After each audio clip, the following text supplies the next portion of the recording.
I swear to God that it's not Shoop. Hey everybody, I'm sitting here with James Singer, an instructor here at the Atlanta Institute of Music and Media, and we're just gonna ask him some questions about what he does in the audio industry as well as the film industry. So one of my main questions, just from me specifically, I was looking at your demo reel yesterday because I plan on setting up a demo reel of my own. I just want to know like how you went about doing that and how you got a URL that was like, didn't have like an extension or anything on it. On the end of it, it was just like jamessinger.com or something. Yeah, it's always a good idea to create or update a demo reel at least once or twice a year, because over the course of a year, you'll probably have dozens, hopefully hundreds of gigs.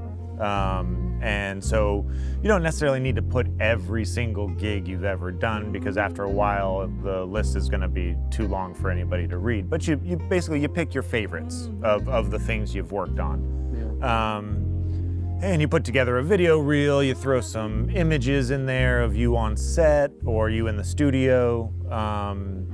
Have a section for music, have a section for videos, get all the content set right. As far as a URL, depending on which way you go, you can set up like I think the way that I did it was with Google URLs or whatever, or Google web pages. I can't remember exactly the app, but I just was on there the other day and they actually sold all that stuff to Squarespace.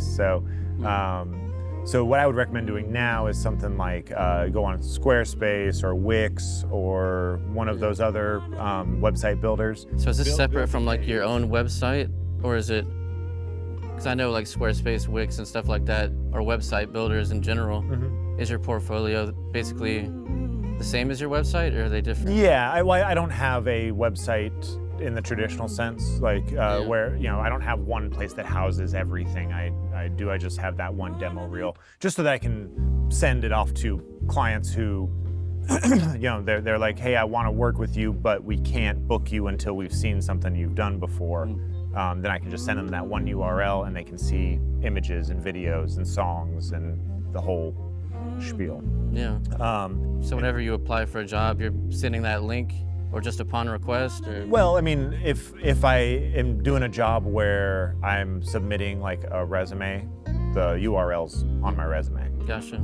Or if someone's just like, hey, I want to see what you do, I can just text them that link. And I also noticed your resume on there was like very concise and like neatly put together on like one page. Yeah. Is there like a resume builder or anything you'd recommend to do such a thing? Yeah. Livecareer.com has a really good resume builder. It'll kind of ask you questions and kind of put it all together for you. Adobe Express is amazing. All of its new updates. You can make posters and you can make videos, you can make documents, you can make all kinds of stuff with it. So definitely, and it's free.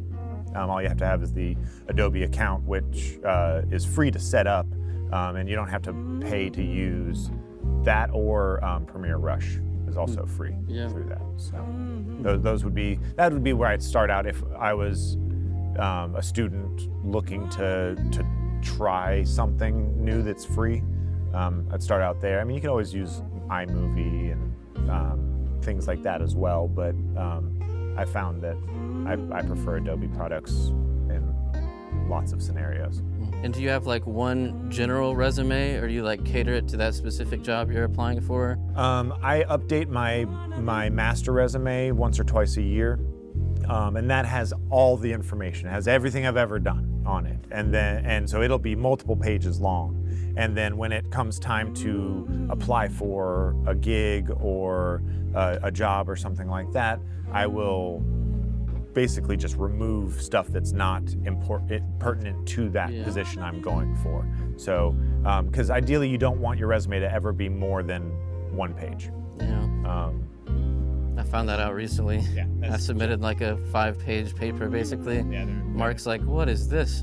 Yeah, they'll just kick. They're not even gonna look at it if it's that long. So, gotta get it all down onto one page and not have the font too small, but not have it too big, and have it look so that when the person's looking at it, it draws their eye to the things you want them to see. Yeah. This has been an AIM live interview. Catch you next time. I swear to God that it's not true.